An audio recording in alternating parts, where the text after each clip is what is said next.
Hey guys, welcome to the Bad Blood Football Podcast. We're going to be covering the NFL postseason from an analytical point of view, but we're going to kind of focus on statistics for this. My name is Sean, and I'll be your host, and I'll be here with my two partners, Rob and Dan, who will be breaking down the matchups for you. So let's get right into it. So first up is this Bills and Texans matchup.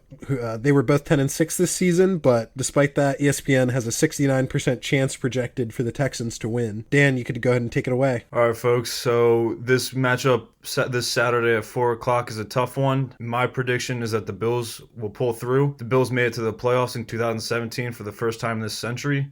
Now they'll once again look to gain their first postseason win since 1995, a drought of 23 seasons. That's third longest in the NFL. Leading them is their captain, Josh Allen. He's looking to be the first Bills quarterback since the great Jim Kelly to win a playoff game. Me personally, when I'm watching this game, I'm going to be looking at Josh Allen, Devin Singletary, Frank Gore, and John Brown. Josh Allen finished the year with over 3,000 passing yards, 20 touchdowns, and 9 interceptions with a QBR of 85.3%. He will look to take down the defense of Houston this Saturday. Looking towards Singletary and Frank Gore, prepare yourselves for them to share carries throughout this matchup and for John Brown to track down the deep ball and tear up the field for the Bills offense. Now, on the defensive side of the ball, I'm looking at Tre'Davious White has not yet allowed a touchdown in coverage this season. White is looking to shut down Hopkins in a close matchup.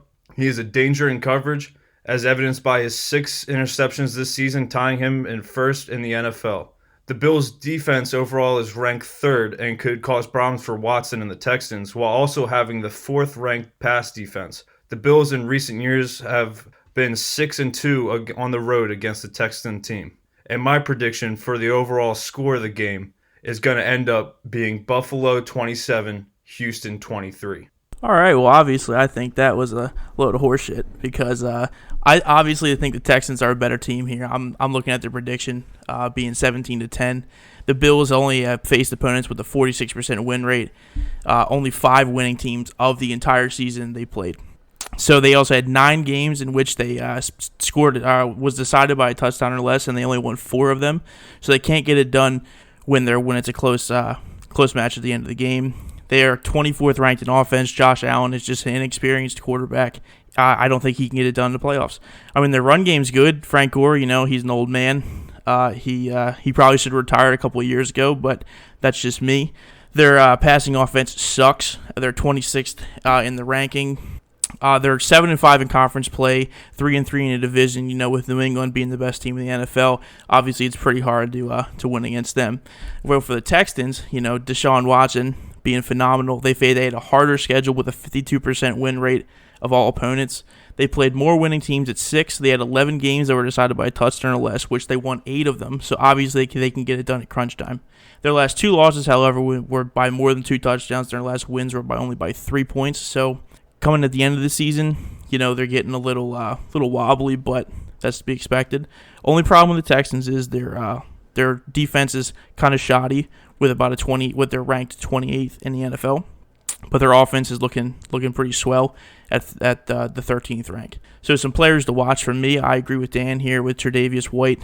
He hasn't allowed to score. He stands at 5'11", which is a little bit shorter than DeAndre Hopkins, but he's a good physical corner that has good player recognition. He can play with the best receivers. He showed that all season, and I think he's going to be a handful for DeAndre Hopkins to kind of get into his flow.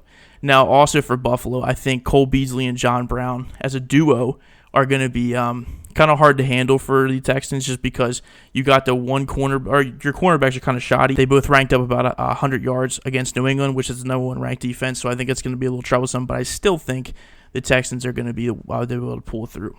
So for the Texans, a player to watch right now is Duke Johnson. He averages about 4.9 yards a carry. He was recently named the starter. He's a good receiving back out of the backfield with about 9.3 yards, better than any of the Bills running backs right now because Frank Gore, like I said, old as dirt. So he's not doing much in the backfield. Duke Johnson also has about 44 catches, which is 3rd most receptions on the team, and a good Texans team with DeAndre Hopkins on it. Also, J.J. Watt's coming back from injury. He was injured for the last 8 games, which he'll be coming back just for the postseason. And even in his first 8 games, he got 4 sacks, 3 pass deflections. He's always a scary player and a huge problem for opposing tackles to deal with, let alone stop. He's always a monster, and I think he's going to be a deciding factor in the game because that defense has been so weak. He's just going to be a boost to the morale, get the captain back. Texans are pulling it out 17-10. Whatever Dan said, it doesn't matter. All right, well, I agree with you on some points, but I believe that the Bills could pull it through. I know the odds aren't in their favor, and they have lost the last 2 weeks of the regular season back-to-back against the Patriots and the Jets. But I feel as if them going into the playoffs, this postseason, Week 1 wildcard game, that they're hungry. They're going to get after it. Let's go, Bills. I mean, of course they're hungry, but I mean, they lost to the Jets. The Jets, of all people, they're not even that good. So what does that say for the? So what does that even say for the Bills' confidence going into the playoffs? I mean, come on now. I mean, New England, obviously a phenomenal team. We can talk about the Dolphins' loss. I understand that, but the Jets are not a team to lose to in the NFL right now, especially if you're going into the playoffs. That's why I rest my case. Texans are going to win all day. So do you guys have any specific players that we should look out for in this game? Like, what, besides the ones you've already mentioned, what would you say, if you had 3 players to pick, what would you pick? What should viewers be on the lookout for? Number 1, obviously, we both agreed on this, Tre'Davious White. Best corner in the league right now, well tied for best with most interceptions, not a touchdown allowed. I think, like I said earlier, he's going to be a nightmare for DeAndre Hopkins to deal with. Now, if he can deal with him, DeAndre Hopkins is going to have a good game because he is taller than him. He's also a physical receiver. He does have tells, unfortunately, but I don't think that's going to be a problem for him. But like I said, White may be a problem. Yes, and in recent weeks, kind of throughout this whole season, compared to last season, Hopkins' numbers aren't the greatest as they used to be. But I still agree, if the matchup's going to be good between the 2 players, and if Hopkins can find his groove and break away from that defender, then he'll put up some points on the board for Houston. So, Dan, how do you explain the whole the Bills not being able to pull through with that touchdown or less statistic? So they only won 4 games out of the 9 that were decided by a touchdown or less. Why can't they get it done? I mean, is there any answer for that, or is this just it just comes down to the last minute and they're just not in good position? I think it's because they're not fully prepared, maybe due to their offensive coaching, communicating with the quarterback and him fluently communicating with the rest of his team. I just think they need to get that under their belt, get it going, and convert. I mean, and that shows in their rankings, right? I mean, the 24th ranked offense with Josh Allen. I mean, he is a dual threat, but I mean, he's obviously not that good. I mean, it's just, they're not that dynamic yet. I just think that's going to be a big problem for them. And especially if, I guess they're positive in conference play, but the AFC conference has been relatively weak. So, I'm not really sure where to go from here. You know what I mean? Like, I don't know that the Bills can pull it through. Now, granted, the Texans aren't that strong either, and I'm not saying they are. But I do think that the Texans are a way better team than the Bills right now. So are you saying, what makes you say that Josh Allen's not that good? Like, he's got a pretty good rushing game. Like, he averages 4.7 yards per attempt out of 109 attempts this season. No, and I understand that. Yeah, but that takes away from his pass game. Like your quarterback, I guess you want a dual threat quarterback, but at the same time, if you don't have a good pass game, like where are you going to go? Because that's obviously the bread and butter of the NFL right now. However, a running quarterback, you're going to worry about injuries more often. He's more susceptible to injury. You know what I mean? I don't think that makes him as good as a stand-in-the-pocket passer. That's true, but I feel like it could still cause issues for the Texans because they have such a weak run defense. Do you think that's going to cause issues for them, or do you think they're just going to outscore the Bills? It's going to be a high-scoring kind of game. What was your prediction on the points? So I'm saying 17-10 Texans, and I think that hole is going to be filled with J.J. Watt coming back. They haven't had J.J. Watt for the last 8. I would like to disagree. I think when it comes down to third down, they need to convert. I think since Josh Allen has the edge and he's willing to get out there, gain those extra yards if the play is not open on the field, he's confident enough and his legs will get him across that first down mark and keep the chain moving. Well, I'm definitely thinking J.J. Watt's going to be a big problem there. Because if J.J. Watt's spying at quarterback all game long, he's going to be a problem. He may not be 100%, but J.J. Watt is a large individual who is scary on the field. Tackles have always had problems dealing with him. And I think Josh Allen will think twice about running after he gets hit once by J.J. Watt because he is a monster of a human being. But he also is coming off injury, and he may not be 100%. Well, you're right, but still, even not 100% J.J. Watt's still pretty freaking scary.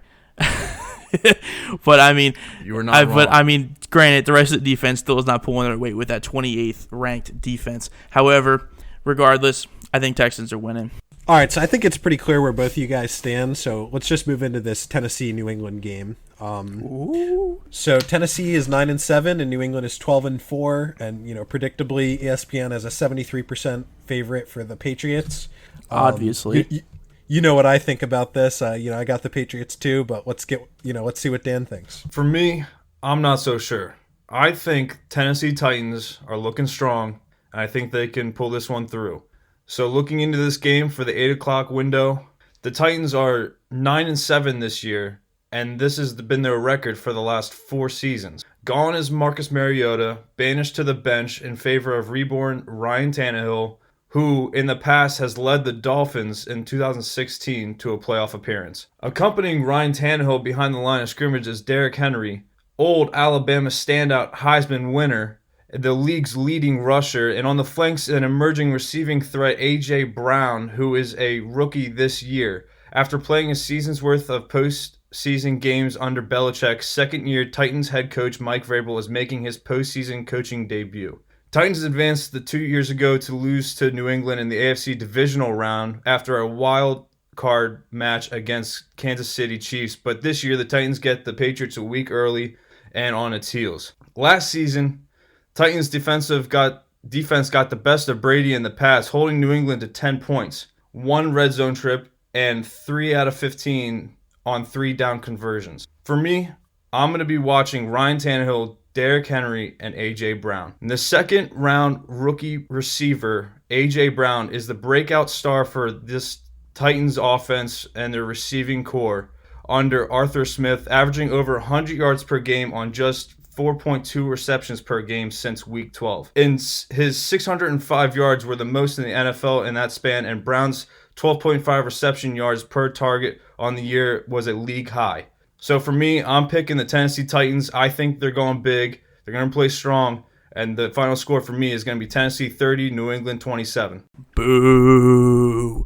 Tennessee, nope, no thank you. New England, obviously, I'm a huge New England fan. I got them winning 24-10. The Titans did beat the Chiefs in the regular season. However, they have the 21st ranked defense, which I do think that is going to be a little bit of a problem moving forward in the postseason, especially for a New England offense that has so much experience in the playoffs. That's a group that's been together. Tom Brady and Julian Edelman together have been phenomenal in the playoffs. Can't ask for anything better. The Titans offense is 12th ranked behind Ryan Tannehill, who should have retired a couple of years ago just because he was on that Dolphins team that was absolutely booty cheeks. Should have left there. Absolutely.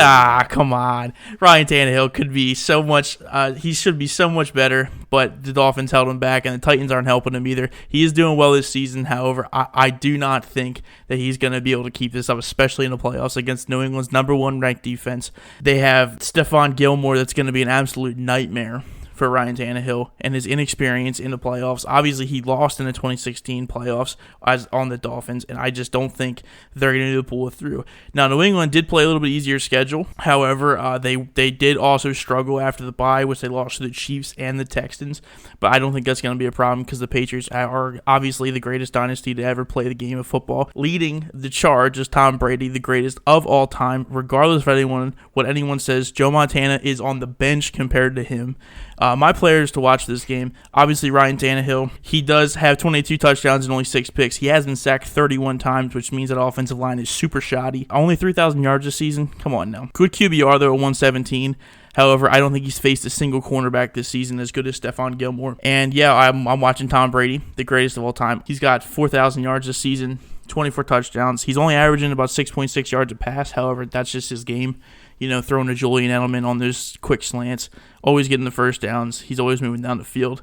He has a legacy in the playoffs. He's been there countless times for as long as I can remember, and he's got a phenomenal playoff experience. Stephon Gilmore on the defensive side, tied for the most interceptions in the league with my boy Tre'Davious White also. He's been a shutdown corner. He's been producing problems all season for receivers, and I don't think that the Titans, I don't think A.J. Brown can even begin to get open with Stephon Gilmore's shutdown ability.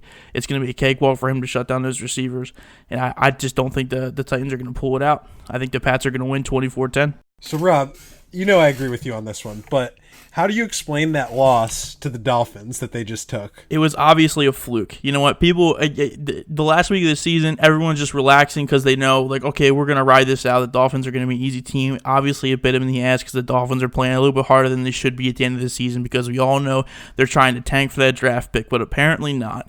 And New England obviously was not prepared for it.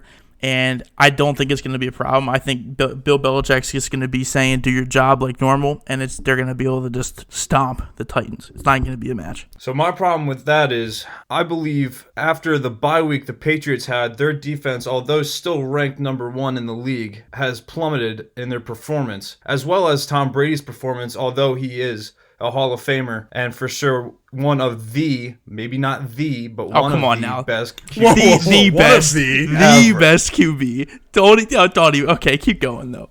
The best.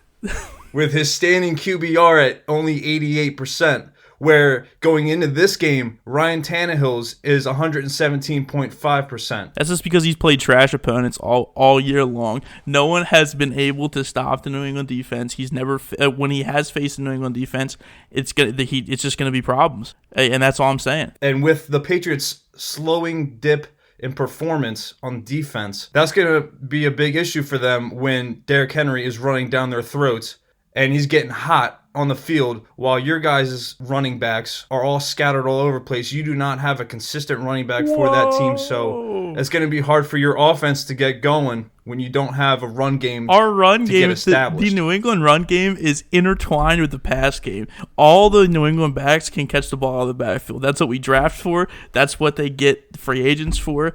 James White is just a monster in the backfield. He's a dual threat. And Derrick Henry, okay, he can run. Yeah, he's a big boy. But I mean, our defensive line is just going to gobble him up. And I just think our backs out of the backfield are just going to absolutely trample over those outside backers who can't run with the running backs. Well, currently you're facing multiple injuries on your defense right now, so you're going to be possibly without some key defensive players for that Patriots defense. So he's next man up, Jamie man. Collins, Jason McCourty, Jonathan Jones. Those are some key players that you usually have in your starting lineup on defense, which are not going to be there. You're right, but Bill Belichick, my boy, he always drafts well. He always gets his free agents well. It's always next man up in that organization, and I think they do the job well enough in the off season where they can get backups that are just as good as the starters, and I think it's not going to be a problem. And another injury that's coming to my mind is how are you feeling about Julian Edelman and his questionable knee and shoulder? Is he going to be good for game time? Julian Edelman will play in the playoff game. I don't think anything can stop that man from playing in a playoff game. He is the bread and butter of the offense. I think Bill Belichick will talk him into it. He may regret it in the end, but I mean, you know what? He signed up for it. So Julian Edelman is going to be the GOAT right alongside Tom Brady, and I think he's just going to be – he'll get 10 receptions this game, and I have no doubt. So, Dan, something that you said earlier is that your prediction for the points just seems a little out of whack to me. So you predicted that the Titans would get 30 points against the Belichick's defense. Yes. So they only give up 14.1 points on average. So the way I see it is that like Brady's going to get like 21 points, but I just can't imagine the Titans passing, that amount. Like I can't see them getting that amount of points. Their offense is not even that. And like, how do you explain the 31 sacks? Like that offensive line is just shot with this number one ranked defense. I know you're talking about injuries, but I mean, if an offensive line can't hold it together, Ryan Tannehill's going to be pressured all night long. I mean, but they've been struggling with that offensive line all season, and still Derrick Henry is putting up those points. He's running down the field all game. So maybe these stats are not there, but I'm making a bold prediction that the Titans will be able to get that run game going, and it'll go right down their throat with it. All right, let's move on to the next game. I think we know where you guys both stand. Rob's never going to change his opinion. Never in a million years. Guy. I think Rob's right on this one, but maybe not quite to the degree that he does. So let's move on to this Vikings and Saints game. The Vikings have a 10-6 record this season, and the Saints were 13-3. So, of course, ESPN 63% for the Saints to win. So go ahead and take it away, Dan.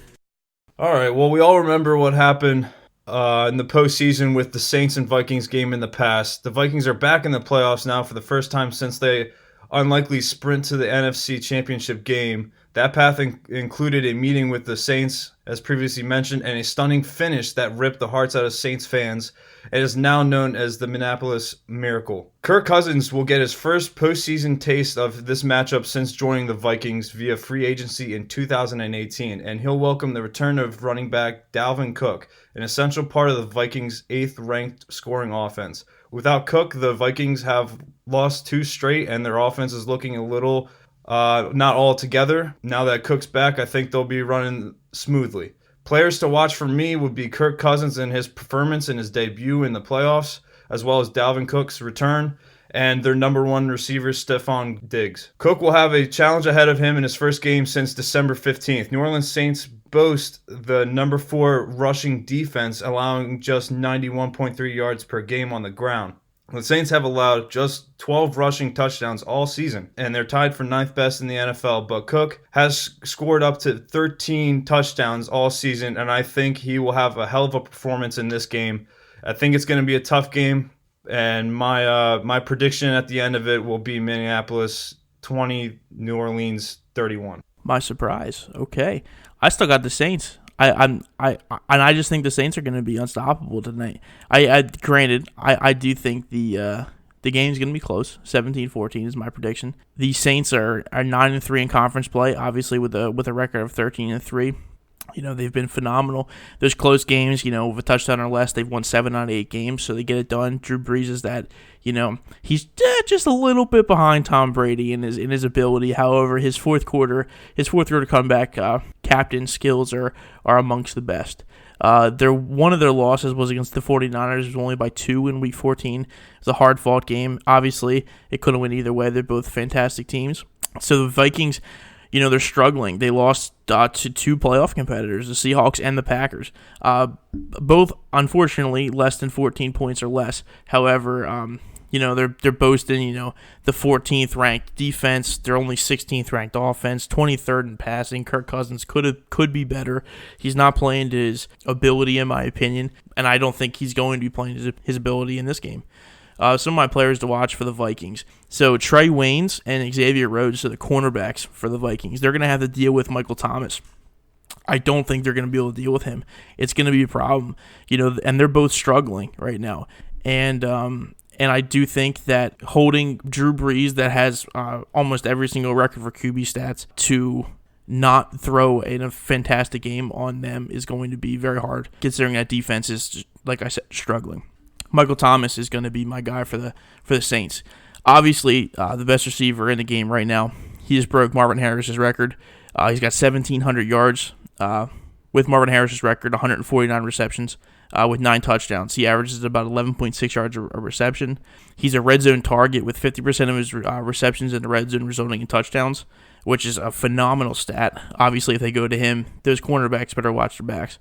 However, he is targeted mostly between the 20s, with most of his targets coming on their side of the field, especially getting the drive started and whatnot. He has nearly 100 yards in every single game that he's played, with a season high 296 yards with 19 receptions against the Buccaneers, which is an absolutely crazy game. I do think the Saints are going to pull it out 17-14. It's going to be a close game. I do think the Vikings might put up a little bit of a fight, but other than that, the Saints they're at home. They got the home field advantage.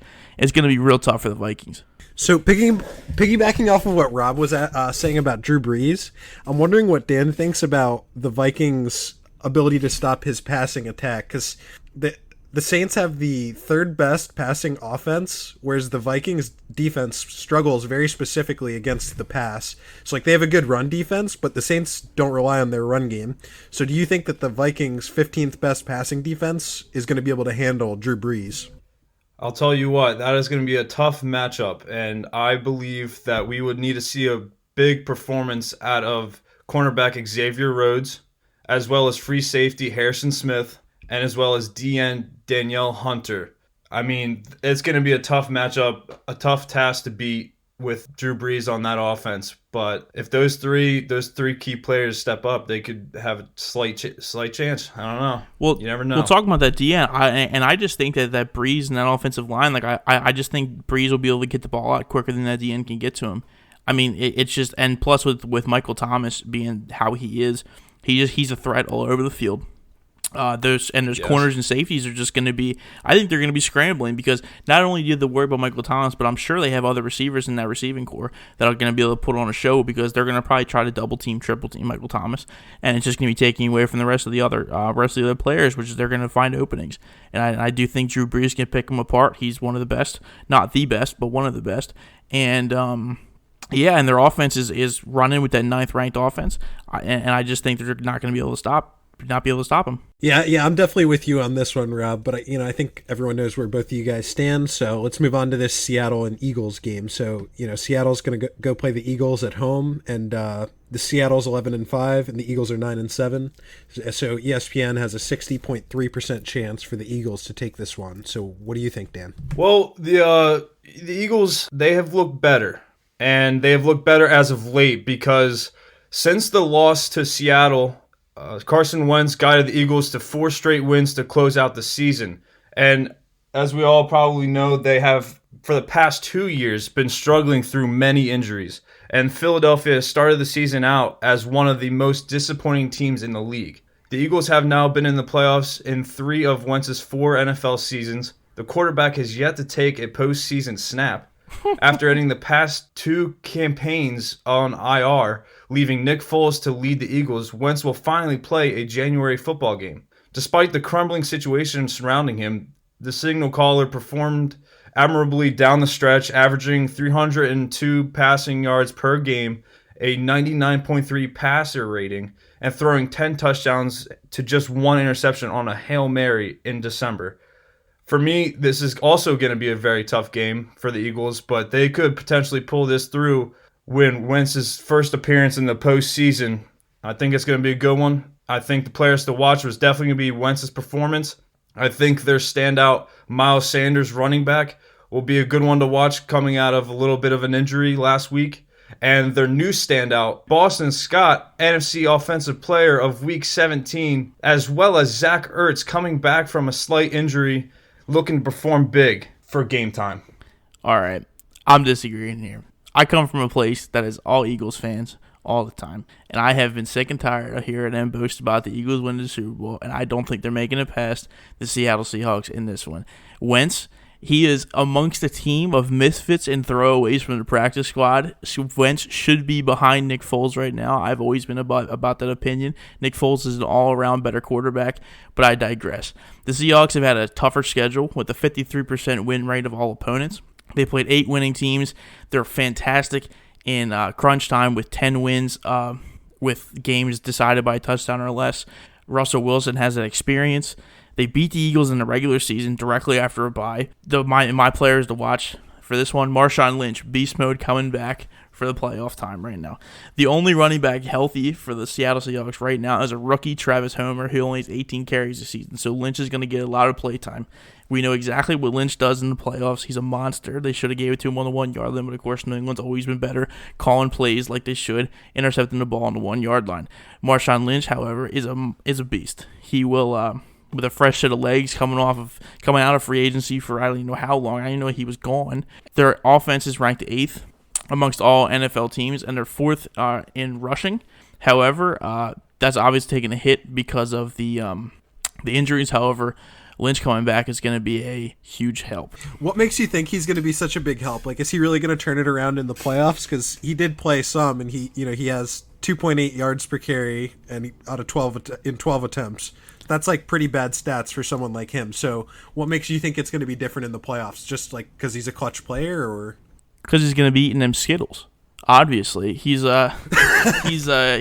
I mean, I don't know. He's just a playoff guy. I mean, and we saw what he did to the Saints way back when he just ran through 11 guys, and there's nothing they can do about it. I just think he's too much of a threat. He is getting a little older, but I think that doesn't really matter. I would be a little worried about his performance. I think that's to be seen. And I don't know. I mean, I think the Philadelphia will surprise you, and they have a fighting chance. They have home field advantage. Yeah, but they shouldn't even be there. The Cowboys should be there all day long. The Cowboys are a much better team. That's neither here nor there. This is how the cookie crumbles. I mean, I guess you're right. Now the Philadelphia Eagles are in the postseason, while Cowboys are sitting at home on their couch. I mean, I guess, but like we were saying earlier, they're all beat up. Like I just cannot foresee Seattle. They've been playing beat up for the past 2 Yeah, seasons. but I mean, that doesn't not as bad as this season. And plus, their star tight end is barely coming back. He's got broken ribs. If my man plays, he's gonna have problems. Like, he's not gonna play to like the Zach Ertz that he normally does. Like, how are you gonna play with broken ribs? He's definitely only gonna see limited time. And when they did play in the Seattle game, he had the most receptions of the year of his season with 12 receptions. He only had. Well, they also have the second tight end, Goddard. Dallas Goddard coming in. He's been quite the stud. I gotta say, on the tight end, Definitely a fluke position. He's not nearly as good as Zach Ertz. I definitely don't think he's a fluke. He's not nearly as good as Zach Ertz. And Goddard, I mean, who even is that? I never even heard of that guy. Was he a practice squad guy? Another misfit? Come on now. So Dan, I know you were saying that you think Carson Wentz is going to come up big, even though it's his first playoff game. But I think a concern on a lot of viewers' minds is going to be, how do we know that? Like, he's never done it, so will he really perform when it matters? What do you see their offense doing in this game? I mean, you're not wrong. It is his first appearance postseason. Who knows where his game will go? But I think, it's very hard to tell. It's a game time kind of. You just got to wait and see what happens, because Carson Wentz, it's his first game postseason, and they rotate running backs all over the place. Their receiving core is not the best. Maybe to put points on the board, they just got to run the Philly again. That's all I'm going to say. I don't know. And listen real quick. Carson Wentz, like I was saying, Big Nick should be in there.